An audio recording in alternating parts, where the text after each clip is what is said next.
Olá, graça e paz. Quero te fazer um convite a meditar na palavra do Senhor aqui, em Efésios 2, capítulo 2, versículos 6 e 7. Nós estamos chegando no Natal, né? Uma época natalina, época que nós comemoramos o aniversário de Jesus Cristo, a época que as famílias se reúnem ao redor da ceia, da mesa, né? Época de comunhão com a família. Então eu gostaria de te convidar a meditar um pouquinho sobre o autor da nossa fé, né? A pessoa, a personagem mais importante desse nosso evento que está chegando, que é o Natal. Nosso Senhor e Salvador, nosso único e suficiente Salvador, Jesus Cristo. Vem comigo. Então vamos lá. Efésios capítulo 2, versículos 6 e 7. Então, por que eu tô assim pensando no Natal, né? Porque Deus nos ressuscitou com um objetivo. E através de Cristo é que nós fomos ressuscitados. Então Jesus veio, o próprio Deus, né?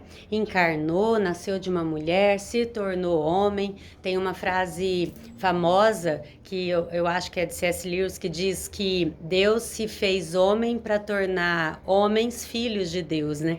E é bem profundo isso. E é verdade isso, né? Então Deus nos ressuscitou através dessa obediência do nosso Senhor Jesus Cristo, de ter vindo ao mundo, de ter cumprido seu propósito, de ter morrido naquela cruz horrorosa, mas ter ressuscitado, né? E hoje está sentado à direita do nosso Pai, onde ele era o filho único, né, do nosso Senhor, e ele veio aqui e para quem crê nele e o recebe, então ele dá o direito de ser chamado filho de Deus. Então ele abre mão de ser único para se tornar o primogênito de muitos outros, inclusive eu e você. E aí, tudo isso é muito lindo, tudo isso é muito bênção, né? Da vontade de comemorar o Natal, de tirar férias, de comemorar com a família e nos regozijarmos nesse nosso Salvador. Mas qual o objetivo de tudo isso, né?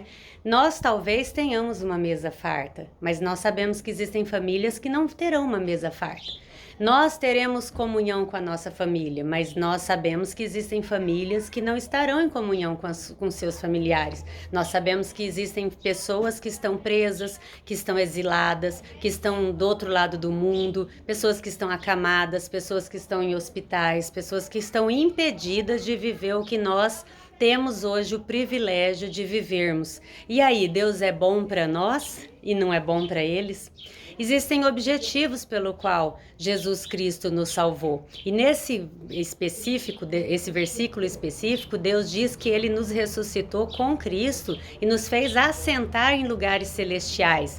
E será que nós estamos assentados? Você sabe o que significa se assentar em lugares celestiais? Ou seja, a gente já não tem mais essa visão aqui desse mundo tão curto, tão miserável e tão cheio de lutas e dificuldades. Nós estamos assentados, nós estamos tomando posse. Não tem o assentamento do MST? Então, nós somos os do assentamento do céu, os do assentamento do reino de Deus. Nós estamos assentados, usufruindo, tomando posse, vivendo o reino de Deus, ou seja, tudo nosso hoje é espiritual, porque nós precisamos nascer do Espírito, né?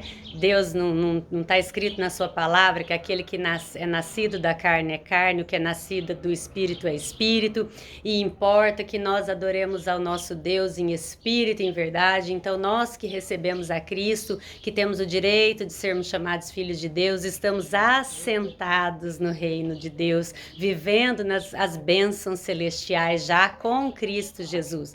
E agora, por que isso? Porque existe um objetivo esse objetivo é de Deus, de nos usar para mostrar para as eras que há de vir, né? Ou seja, para as gerações que hão de vir, as gerações que hoje estão mais novas que nós, né? A incomparável riqueza da sua graça, ou seja, Jesus Cristo é a graça de Deus revelada para nós homens, a salvação veio para nós, a ressurreição, nascemos do Espírito, estamos assentados, estamos no acampamento do reino de Deus.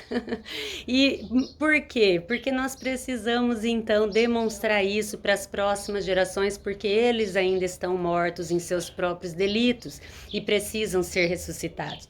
Talvez nós temos filhos em casa que ainda são mortos, vizinhos, amigos de trabalho, familiares bem próximos que ainda estão mortos e que só vão ser ressuscitados por Deus para se assentar por Deus em Cristo nas regiões celestiais. Isso não depende de nós, é obra do Espírito, é graça de Deus, mas nós podemos sermos usados nesse plano de Deus para que nós sejamos testemunhas dessa ressurreição. Então, independente das condições que nós estamos vivendo, nós precisamos caminhar aqui nessa terra como cidadão do reino de Deus, como aquele que é amado, como aquele que tem o direito de ser conhecido como filho de Deus, ser chamado filho de Deus. Jesus Cristo, ele veio aqui no mundo para nos salvar a gente dessa vida medíocre, miserável de no máximo 80 anos, para nos dar a vida eterna, para nos dar a vida abundante. Vida abundante nada mais é do que viver os propósitos de Deus para nós aqui na terra e não os nossos planos que na maioria das vezes vão ser frustrados. Essa é a vida abundante. Talvez no presídio, talvez numa cama de hospital, talvez separado da família, talvez com uma mesa pobre agora nessa noite, nessa ceia de Natal, mas com Cristo em nosso coração, ressuscitados, vivos e usufruindo do reino de Deus aqui na terra. Nós precisamos caminhar com esse testemunho.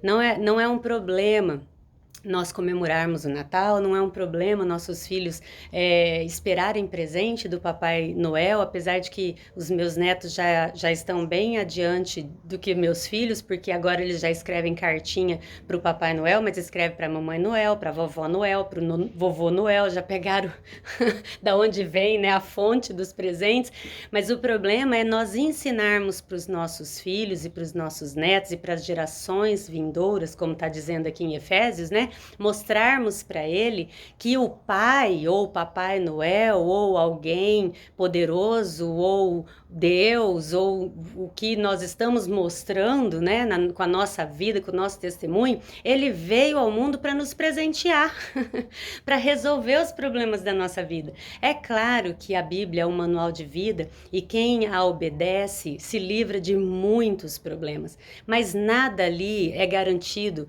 nada pode nos garantir uma vida perfeita, uma vida sem problemas, uma vida ausente de situações ruins que o mundo oferece. É melhor que nós obedeçamos para que nós possamos então caminhar dando um testemunho de vida boa, né? De obras, né?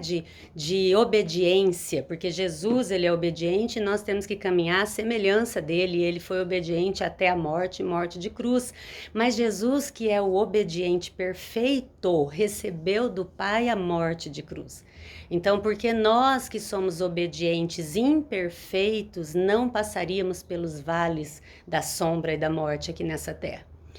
Pensa nisso. Talvez nós estejamos deixando um testemunho para a geração vindoura que Jesus ele é o que vai consertar o nosso casamento, que Jesus é o que vai tirar um filho das drogas, que Jesus é que vai abençoar a gente financeiramente, que Jesus é que vai nos curar de uma doença incurável. Ele tem poder para tudo isso e ele faz isso como nós temos escrito na sua palavra. Mas isso tem que estar de acordo com os propósitos dele para a nossa vida. Talvez você foi levado para uma cama de hospital porque era propósito de Deus que alguém naquele hospital, através do testemunho de você que mesmo numa cama de hospital está assentado nas regiões celestiais, através desse testemunho essa pessoa vai conhecer a Cristo e vai ser ressuscitada também. E aí depois com certeza Deus pode te curar sim, né? O poder dele é ilimitado e o amor dele também é ilimitado e ele tem pensamentos mais altos que os nossos pensamentos. O errado é nós irmos até ele só para recebermos as suas bênçãos, sendo que a bênção que Cristo nos deixou é o véu que se rasgou de cima a baixo e a porta da sala do trono aberta para nós. E nós temos livre acesso à sala do Rei, que é o nosso Pai. Hoje, irmãos de Cristo, ele não mais o único, mas o primogênito, porque ele nos ensinou já desde sempre a orar Pai Nosso e não Pai Meu. É muito lindo. Nós precisamos meditar em quem realmente Cristo é na nossa vida. Um Salvador ou somente o abençoador? Se for somente o abençoador, você vai ficar decepcionado.